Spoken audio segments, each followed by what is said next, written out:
Tanuki, or as they are commonly called, raccoon dogs, are portrayed in Japanese folklore as mischievous, playful, and key to Uchouten Kazoku, capable of shapeshifting. Uchouten Kazoku, or the Eccentric Family, focuses on a particular Tanuki family, one at the center of Tanuki society in, where else? Kyoto. In many ways, Uchouten Kazoku thrives on absurdity to construct its plot. I'm talking about things like a giant lion with a bowl cut, having a deep conversation with one of the guys who ate your dad, being infatuated with a beautiful woman who ate your dad and now wants to eat you, shapeshifting into a schoolgirl to please your master, the joke that the Ebisugawas run a power plant and make electric brandy, the philosophy that to eat something is to love it, a tanuki disguising himself as a mountain range for a whole week, and I could go on. But this fantastical absurdity is contrasted with two concepts both grounded in reality. First, its faithful focus on the theme of family, and second, the subject of this video, the authenticity with which it presents a multitude of traditional Japanese culture.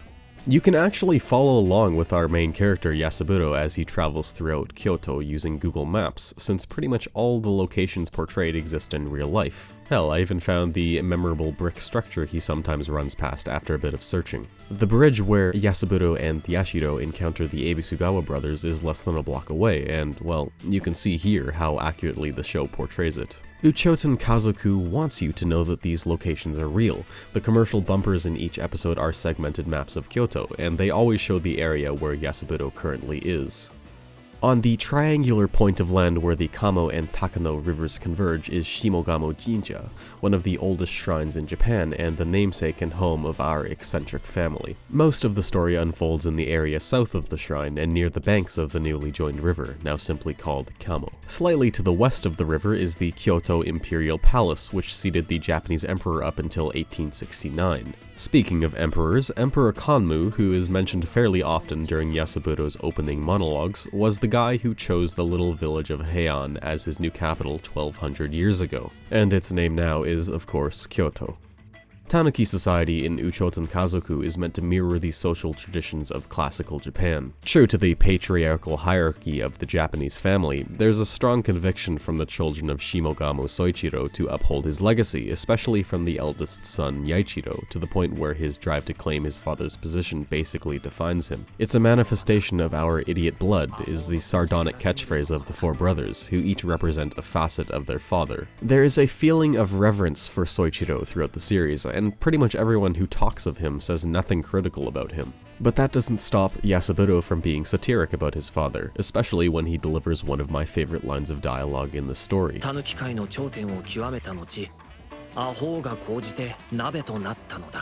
Another example of traditional Japanese familial practices in the story is Yasuburo's arranged engagement to his cousin Ebisugawa Kaisei. The famous Japanese proverb "Ii no naka no kawazu taikai wo shirazu," or "a frog in the well knows nothing of the great ocean," is unmistakably presented in the form of Yajiro's amphibious habitat and form. This proverb is essentially the oriental version of Plato's allegory of the cave, but there's a twist on the adage. Yajiro is known for the good advice he gives, and while he may be stuck in the well in the present, he hasn't always been there.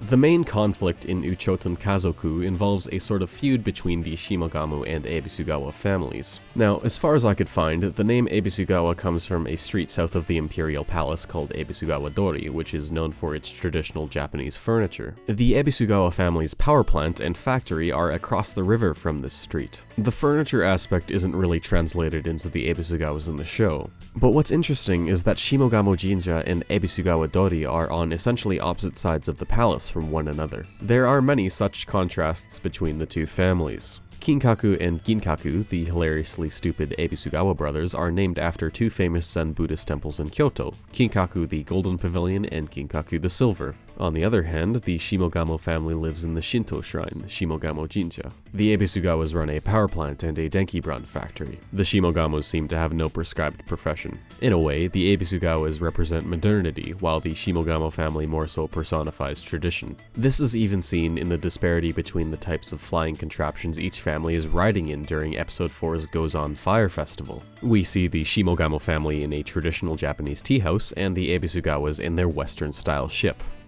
The character Dai, which means great, is lit by bonfire upon the mountain Nyoigatake in eastern Kyoto during the Goes On Fire Festival, which takes place in Kyoto annually on August the 16th. It is the final act of the Buddhist Bon festival, which is dedicated to honoring one's ancestors. Thus, the fact that the Ebisugawas antagonize the Shimogamas during the festival is even more deplorable because it's supposed to be a night to remember their father.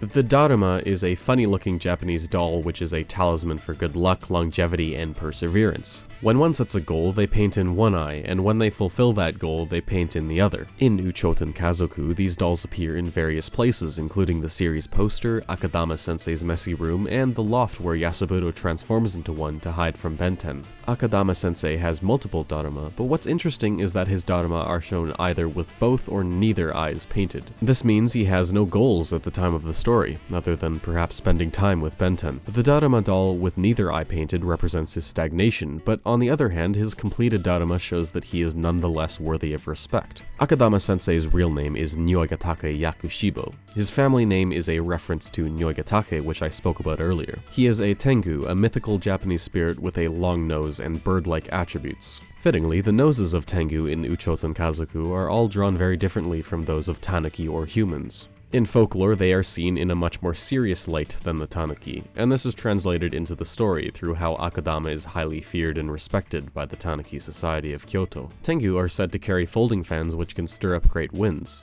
Crucial to Uchouten Kazoku's plot is the Fujin Raijin folding fan, which has depicted on its folds and written in its name the gods Fujin of wind and Raijin of storms and lightning.